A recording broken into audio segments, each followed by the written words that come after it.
Good evening, I'm Ryan Bonazzo. And I'm Catalina Gillies. Thunder Bay Superior North MP Patty Hajdu is Canada's new Indigenous Services Minister and the minister responsible for FedNor. Prime Minister Justin Trudeau's cabinet for the 44th Canadian Parliament was sworn in this morning in Ottawa.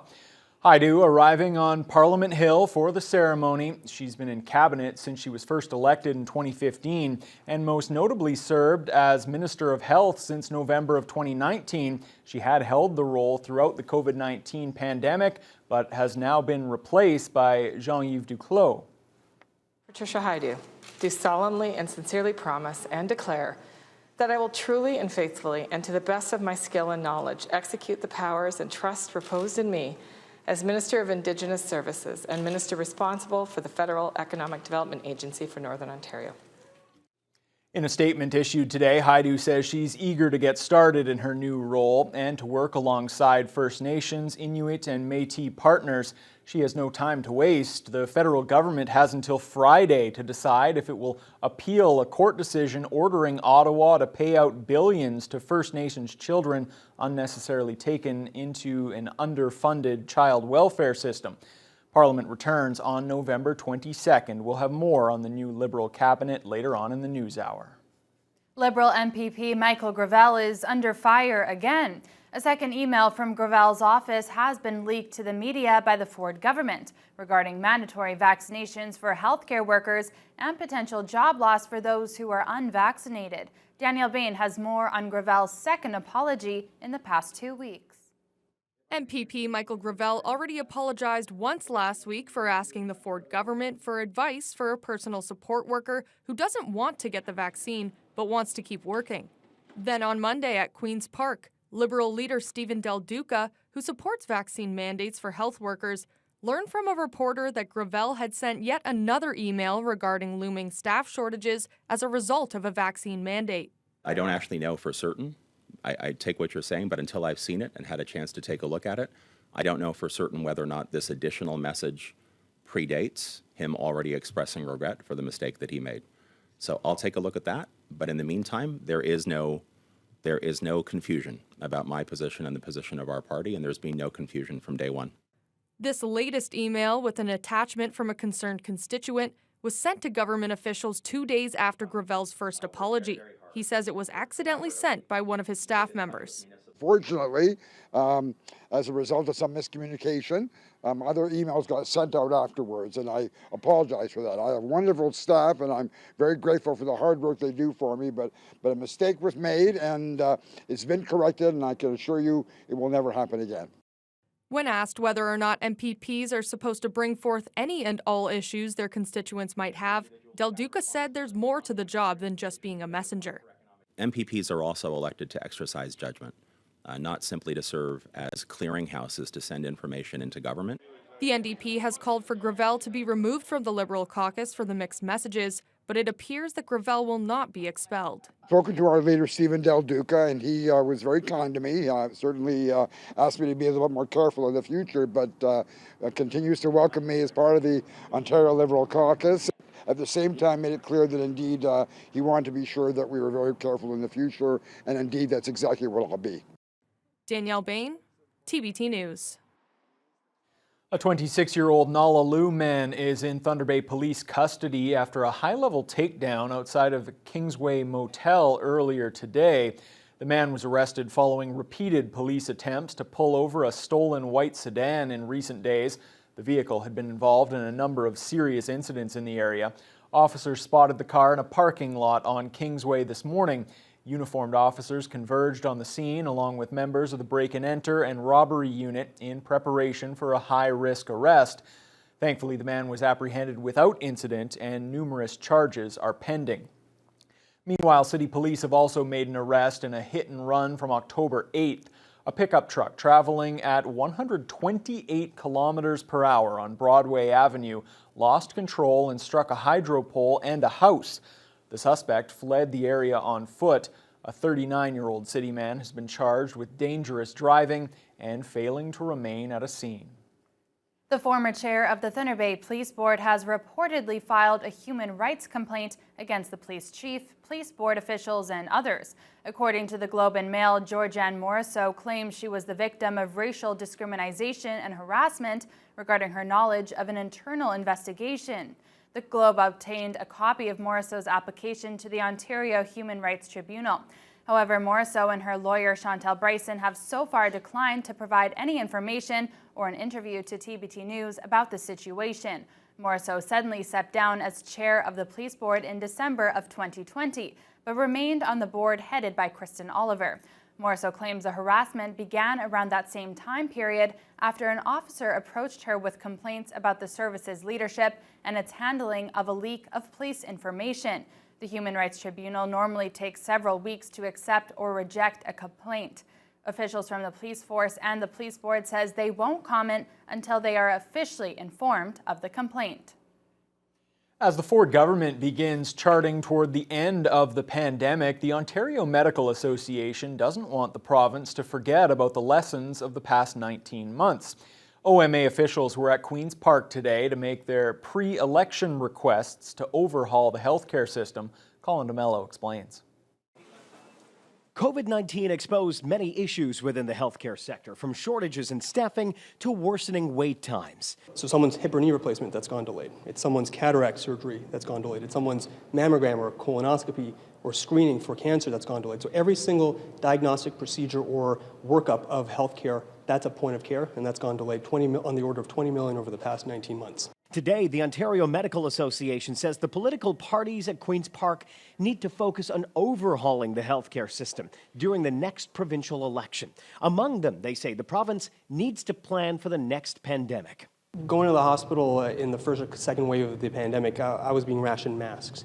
Right, so we didn't have access to PPE. We didn't have access, obviously, until earlier this year to the vaccines. And so they want to have a roadmap, which we've learned from not only SARS, but obviously from the pandemic itself. The OMA also says the province needs to focus on improving access to mental health services and addressing the shortage of healthcare workers, especially in Northern Ontario. They have a doctor shortage right now. 100 family doctors in the north are needed right now. 140 specialists are needed in the north right now. This is a chronic issue. And to reply, the Minister of Health. At Queen's Park, the health minister says the province is focusing on the immediate issues and the long term. First, working on the backlog. We are also dedicating $300 million to reduce the wait list for surgeries and procedures, and that's in addition to the $200 million we announced last fall to deal with some of these procedures. And at the same time, she says, focusing on the healthcare shortage. We are looking at retraining people, making sure that we keep people into the nursing and other professions, making sure that we have the laddering prospects so that if somebody is a personal support worker and wants to become a registered practical nurse or a registered practical nurse that wishes to become a registered nurse, we're putting those systems in place so that people can do that. The finance minister will be tabling the fall economic statement on the 4th of November. He said today that one of his focuses will be on the healthcare sector and ensuring that the province gets through the next few months of the pandemic. A long-term overhaul wasn't something that was discussed. At Queen's Park, Colin DeMello, CTV News.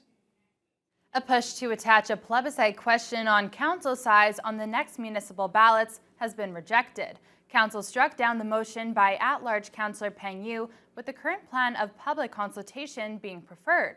Meanwhile, an update from the city's transit service irks some councillors over suggestions of moving to more on-demand services. Corey Nordstrom has more. At-large Councillor Peng Yu wanted to eventually add a question to the 2022 municipal ballot, asking voters if they support a move to 8 at-large council positions and 1 mayor. This while city administration has been working on public consultation around the reduction of council size from 13 to 9 proposed last August. His motion Monday night aimed at rescinding that work to follow a path toward the plebiscite question. Consultation is a beautiful word. We see the result. Come on, Thunder Bay. Peng Yu's motion was struck down 9-4 as councillors wanted to hear what administration and the public recommended rather than follow a set path. I appreciate Councillor Peng Yu, trying to fast track the process by putting on a plebiscite Tying it to the at-large piece, I think it just does too much in terms of excluding the opportunity for us to follow the original intent. Our municipality would be very well served, and the constituents and the citizens that we represent, by getting this right, not moving in a direction and then a year later, 2 years later saying, whoa, maybe we got this wrong. Also in the meeting, an update from Transit proved frustrating to some. I feel like it doesn't matter. Who cares how I feel? It's fine. Neebing Councillor Cody Fraser was upset after hearing that city transit officials are looking at possibly eliminating the number 4 Neebing route. This graph comparing pre-COVID ridership with current numbers shows that the number 4 is the least used of Thunder Bay's 17 routes. Those in the area would need to utilize an on-demand service. The transit is exploring further to optimize the busing system and commit resources where they're most needed. On-demand is best suited to serve underperforming routes that don't have high ridership, areas that are hard to service by conventional transit because of long trip times. Switching lower used routes to on-demand busing would require additional software be purchased. The city would also hold public engagement sessions before recommending areas to council. Corey Nordstrom, TBC News. A projected $5.6 million surplus in the city's 2021 budget had councillors discussing what to do with that money last night if that variance rings true by year's end. A report on the third quarter budget variance gave council an idea of cost-cutting measures within its departments. The overall figure was also aided by $2 million in tax write-offs. That $5.6 million accounts for about 2% of Thunder Bay's overall budget. Councillor Rebecca Johnson feels it's best to give that money back to the residents. We have collected that from the taxpayer. And do we give that back to them in some way, shape, or form? Because that's, to me, is an over, ask from the community. When we do have negative variances at the end of a year, we don't go back to citizens, we go to reserves. And so in a very, very tough year, we're putting a little bit of cushion if we have another, let's call it another crisis in the future. The results of pre-budget engagement sessions were also delivered to councillors last night. The results show that nearly all surveyed households find road maintenance as most important, with just over half also viewing childcare as a critical service in the city. The Pressinger family from Thunder Bay made their debut on the popular game show Family Feud Canada last night. The Pressingers' friends and family packed into the Slovak Legion for a viewing party as the hometown favorites took on the Fry family from Edmonton. Kurt Black has the story. Go Thunder Bay! Let's go Thunder Bay! Let's go Pressingers! It was the show many in our city were waiting to see, as the Pressinger family went for the $10,000 grand prize on Family Feud Canada. The show's host, Jerry D., had some fun with Wally Pressinger, who was a 3-time Allen Cup champion in the 1980s with the Thunder Bay Twins. You got some big mitts on you there, so it looks like you probably did a little bit of the fisticuffs. Well, I spent my share of time in the penalty box. Did ya? Let me see the size of your hand. These are little hands there. Oh, look at that. Well, good. The big episode prompted a viewing party on Monday night at the Slovak Legion as nearly 100 friends and family came out to cheer them on. The Pressinger boys' sister Bev Schilling says it was a special moment being able to represent the city. It's amazing to have the support of the community come out and support us and enjoy themselves too, you know. Wally Pressinger had a tough night with some of the questions, but he pulled out the big win, providing the final answer to what kids like to jump on. One strike, something kids like to jump on. When I was a little kid, I always jumped on the couch. Oh, good answer. It's up there, you're playing for 10,000. If it's not, it's your second strike. Show me your couch.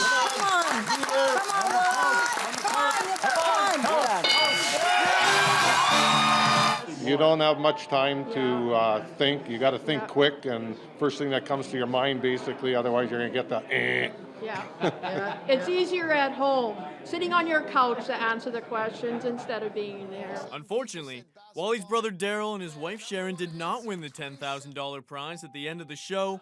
They will, however, have another opportunity as the returning winners for their second appearance on Family Feud Canada, airing at 7:30 tonight. Kurt Black, TBT News. Well, nicely done there, and good to see that they'll have another